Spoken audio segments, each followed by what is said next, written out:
बात को कहते हुए गर्व गर्व महसूस होता है कि करीब 18 साल पहले एक छोटा सा काम मेरे दादाश्री ठाकुर मत सिंह साहब ने, मोहन सिंह साहब ने और भंवर सिंह जी और स्पेशली गंगा सिंह जी डॉक्टर ने, ये तीन आज भी लगे रहते हैं। तो मुकुंदास जी खिची की जयंती आएगी तो भंवर सिंह जी और गंगा सिंह जी ये जरूर एक थैला लेकर के पधार जाते हैं। इसी की प्रेरणा है कि आज 18वीं वर्ष में 18 साल लगातार ये जयंती मनाई जा रही है। साथियों, इसका इसलिए जरूरी है कि हमारे नई पीढ़ी को, स्पेशली मैं युवाओं को अपील करता हूं, आप सीखिए, आप समझिए, ये आर्थिक युग है। आर्थिक युग में हो सकता है कि किसी के पास 2 पैसे ज्यादा हो, 2 पैसे कम हो। हमको इस कठिनता की घड़ी में जब कलम का युग आ चुका है, तलवार का युग जा चुका है, पर अगर हमने हमारे अस्तित्व को, हमारे इतिहास को अगर भूल गए तो आपकी खुद की पूरा इतिहास समझ जाएगा, आपकी पीढ़ियां समाप्त हो जाएगी। इसकी ऐसी जयंतियों में जाना जरूरी है।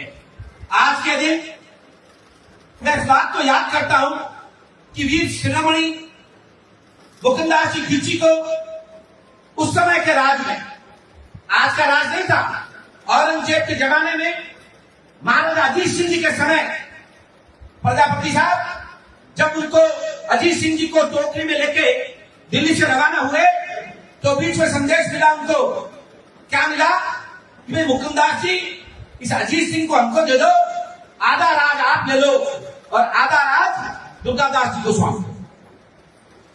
और वो किस मिट्टी के बने थे? उनको तो कोई कीमत पे स्वीकार ही नहीं था। आज हालत ये है कि मैंने भाई पे केस कर रही है, भाई से लड़ रहा है, पहले जमाता जी की कौन कर रहा है, इस बात पर हट आ रही है। और वो वीर जिसने आधा राज मारवाड़ का ठुकरा दिया और कहा नहीं, हमें तो प्यारा है तो मारवाड़ का राजा, हम उसकी औलादे हैं। याद करो, हम आपके पास आते हैं, कोई आपके पास आता है मारने के लिए, आप छोटी सी बात पर नकार देते हो। अरे आप वीर शिरोमणि मुकुंदास खिची की औलाद हो जिसने इस मारवाड़ का आधा राज ठुकरा, आधा राज। आज के जमाने में अगर आप याद नहीं करोगे, इन बातों को याद नहीं करोगे तो कौन आपको याद रखेगा? राजपूत का मतलब केवल खुद का रोटी खाना, बच्चे पैदा करना, बड़े होना और बच्चों की शादी करना और मर जाना, ये नहीं होता है। राजपूत का मतलब होता है 36 कौम को साथ लेकर के अपने आसपास कहीं पर भी किसी भी जात कौम के साथ में, किसी भी धर्म के साथ में अगर किसी तरह का अत्याचार हो रहा है, उसके खिलाफ आवाज उठाने वाला ही अपने आप को राजपूत कह सकता है। केवल जातिवाद की बात करने से कुछ नहीं होता है। अपने जमाने में भगवान ने हमको जन्म दिया कि हम कुछ करेंगे, हमारे रगों में वो खून दौड़ रहा है। यही नहीं, मैं प्रोफेसर साहब का ध्यान आकर्षित करना चाहता हूं।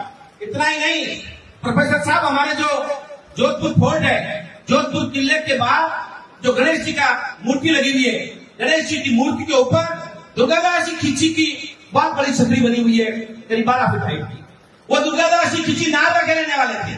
और जब महाराजा मान सिंह जी के समय जयपुर ने जोधपुर पर हमला कर दिया, जोधपुर की फौज अहमदाबाद गई हुई थी।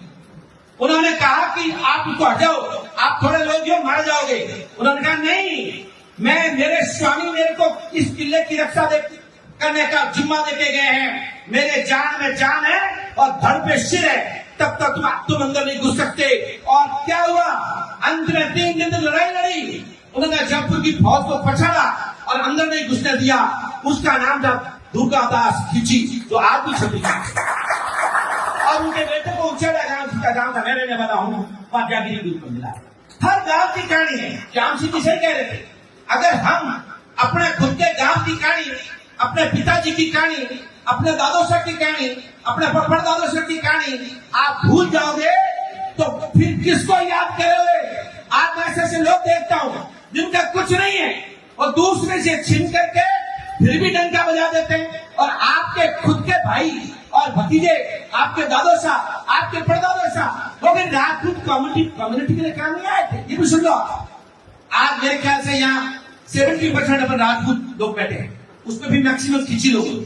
पर ये मुकुंदास जी ने जो काम किया था, मैं तो राजपूत के लिए किया था, मैं खींचों के लिए किया था।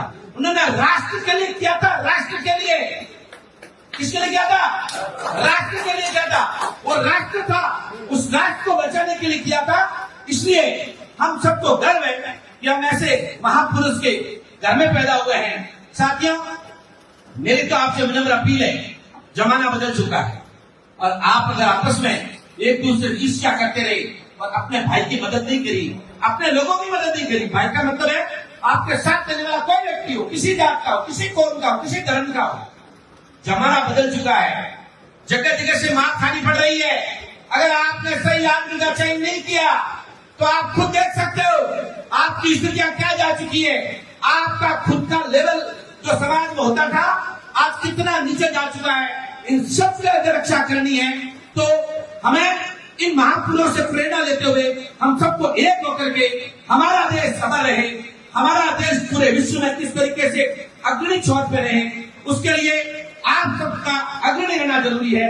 आप सबको एक होकर के माँ भगवती की को साक्षी मान के ऐसा काम करना पड़ेगा जिससे वीर शिरोमणि दुर्गादास जी और वीर शिरोमणि मुकुंदास जी खींची जैसे लोग एकदम से गर्व से कह सके ऊपर स्वर्ग में बैठे बैठे कि मेरे वंशज आप हिंदुस्तान में डंका बजा रहे हैं। साथियों, मैं इतना ही निवेदन करूंगा कि इस मौके पर आप सब लोग पधारे। आप सबका मैं तहे दिल से धन्यवाद ज्ञापित करता हूँ। इस मौके पर additional SP deputy commandant Manoj Singh ji Khichi साहब विराजमान है, उनका भी धन्यवाद ज्ञापित करता हूँ। हर मौके पे वो आते हैं और हमको हर मौके पे हमारे बीच में उपस्थित रहते हैं। और अभी अभी आपने वॉलंटरी रिटायरमेंट भी ले लिया है, तो भी आपको धन्यवाद देते हैं। उम्मीद करता हूँ कि आप जैसे लोगों के हाथ में अब ये कमान संभालनी चाहिए ताकि हम इसको वृद्ध रूप में, अच्छे रूप में, आगे ले जाने के रूप में।